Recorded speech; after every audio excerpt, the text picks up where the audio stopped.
Hello friend, स्वागत है आपका। मैं हूं उमेश बंजारे और इस वीडियो में हम डिस्कस करेंगे एरे विथ इन स्ट्रक्चर। तो चलिए स्टार्ट करते हैं। तो सबसे पहले हम जानते हैं ये एरे क्या होता है। एरे से संबंधित मैं वीडियो भी बना चुका हूं, ठीक है। एक बार और रिवाइज कर लेते हैं। Array array is a collection of similar data elements, ठीक है। Array is a collection of similar data elements, मतलब एरे क्या होता है? एरे सिमिलर डेटा एलिमेंट्स का कलेक्शन होता है। मतलब ऐसा डेटा टाइप, ठीक है, जो कि केवल एक ही प्रकार के, ठीक है, एक ही प्रकार के डेटा एलिमेंट्स को स्टोर करता है, उसको हम बोलते हैं एरे, ठीक है। एग्जांपल के लिए जैसे आप यहाँ पे हम लेते हैं इंट और मार्क्स, ठीक है, और यहाँ पे देते हैं साइज सबस्क्रिप्ट में, ठीक है। तो इसका मतलब क्या है? ये इंटीजर टाइप का एरे है। मार्क्स क्या है? एरे का नाम है, ठीक है। इंट क्या है? उसका टाइप है, और जो ब्रैकेट में दिख रहा है ये उसका साइज है, ठीक है। इसका मतलब ये इंटीजर टाइप का एरे है, मतलब ये 5 इंटीजर वेरिएबल स्टोर कर सकता है।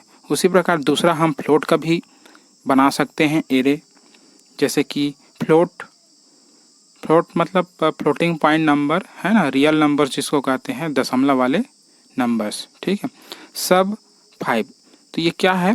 फ्लोटिंग पॉइंट मतलब रियल टाइप का क्या है? एरे है, ठीक है, सब। उसी प्रकार आप कैरेक्टर एरे, जिसको हम कहना चाहिए अपने पिछले वीडियो में भी हम किए थे, है ना। तो नेम 20, ठीक है। तो ये क्या है? आपका कैरेक्टर टाइप का एरे है, जिसको हम स्ट्रिंग भी कहते हैं, ठीक है।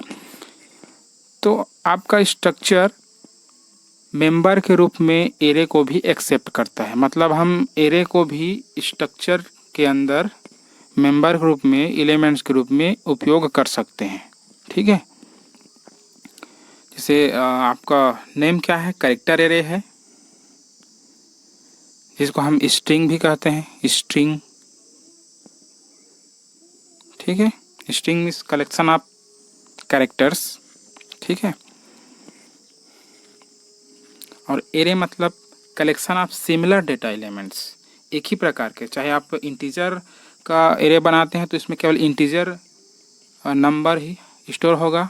जैसे आप फ्लोटिंग पॉइंट, रियल पॉइंट मतलब रियल नंबर का एरे बनाते हैं तो इसमें केवल रियल नंबर मतलब दशमलव वाले संख्याएं ही स्टोर होंगे, ठीक है। जैसे सब क्या है? सब है आपका एरे है ना, फ्लोटिंग पॉइंट वाला, ठीक है। तो यहाँ पे मैं 3 प्रकार के एरे बताया हूँ। इंटीजर टाइप का एरे मार्क्स, ठीक है, और फ्लोट टाइप का एरे सब, और कैरेक्टर टाइप का एरे नेम, ठीक है, जिसको हम स्ट्रक्चर के अंदर एज अ मेंबर उपयोग कर सकते हैं, ठीक है। जैसे चलिए मैं यहाँ पे बताता हूँ नीचे में स्ट्रक्चर में कैसे ये उपयोग होते हैं, कैसे हम इसको मेंबर के रूप में इंक्लूड कर सकते हैं, ठीक है। एक बनाते हैं यहाँ पे स्ट्रक्ट कीवर्ड का उपयोग करके एक स्ट्रक्चर बनाते हैं।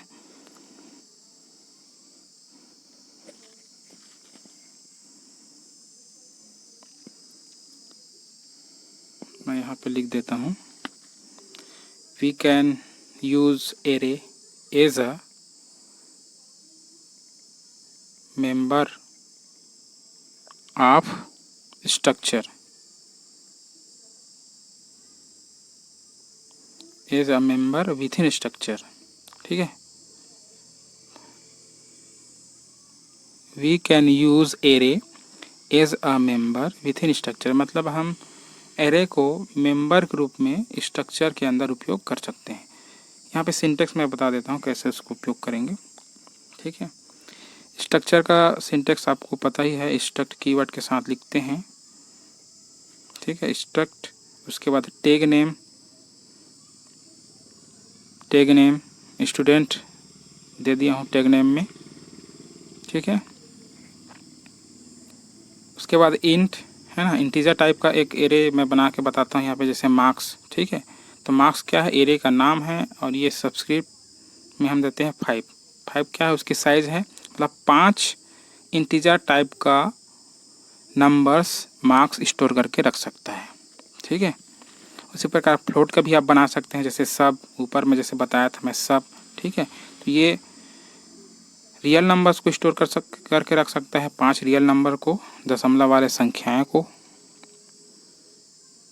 ठीक है। उसी प्रकार कैरेक्टर टाइप का एरे, जैसे नेम, तो ये 20 कैरेक्टर अपने में स्टोर करके रख सकता है, ठीक है।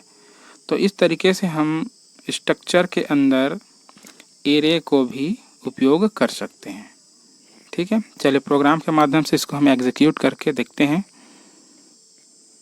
क्लियर हो जाएगा।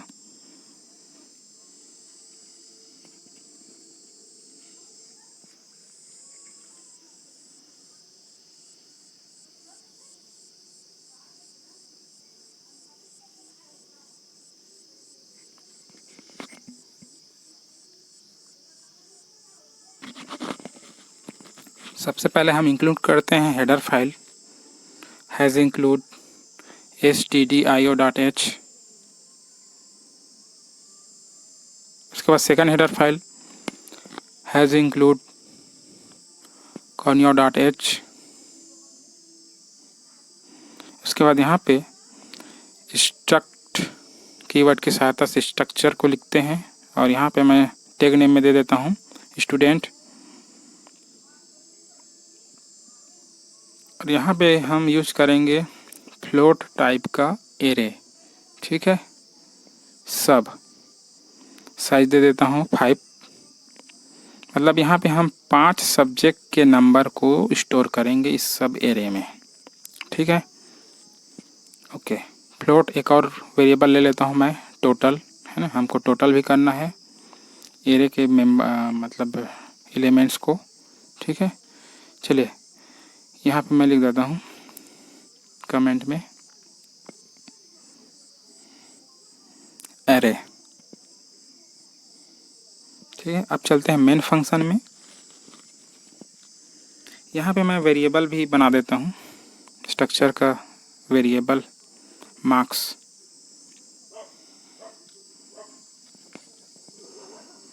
वाइड मेन ओपनिंग ब्रेस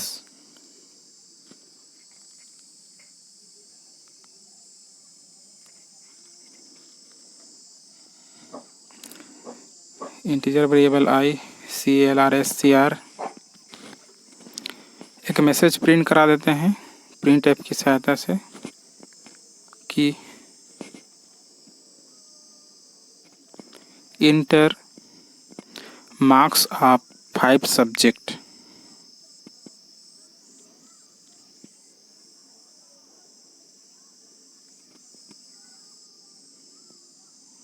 ठीक है।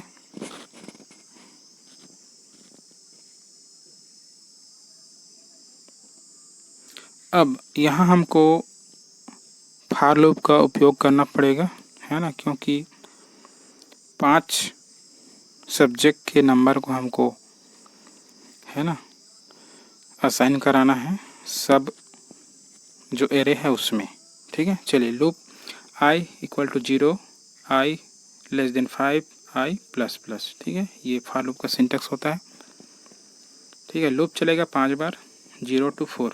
स्कैन एफ फंक्शन यूज करते हैं क्योंकि हमको कीबोर्ड से वैल्यू लेना है ना, सब अरे के लिए। फ्लोट है इसलिए फॉर्मेट स्पेसिफायर एफ, मार्क्स, है ना, वेरिएबल है, डॉट सब, ठीक है। मतलब यहाँ पे हम क्या कर रहे हैं, एक्सेस कर रहे हैं किसको, सब मेंबर को, है ना, आई पैरामीटर के रूप में पास किए हैं उसमें। चलिए मतलब हम इसकी सहायता से हम क्या करेंगे, जो सब है मेंबर है उसमें वैल्यू असाइन कराएंगे, ठीक है।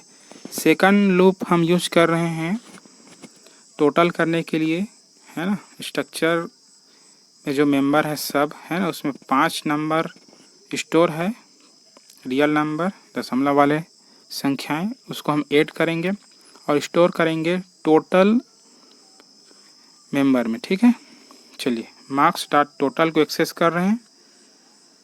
प्लस इक्वल टू मतलब इसका मतलब क्या है कि जो नंबर है सब में, ठीक है, वो कहना चाहिए क्या होगा, जुड़ेगा और असाइन होगा किसमें, टोटल में। ठीक है,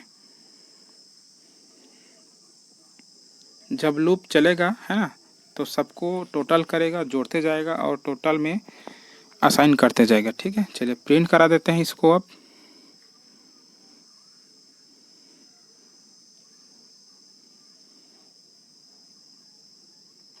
एक मैसेज यहाँ पे हम डिस्प्ले कराते हैं टोटल मार्क्स करके।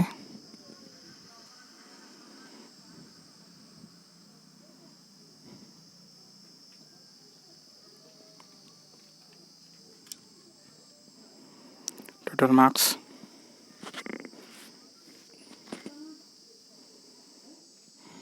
%f, क्योंकि फ्लोट नंबर हम यूज़ किए हैं।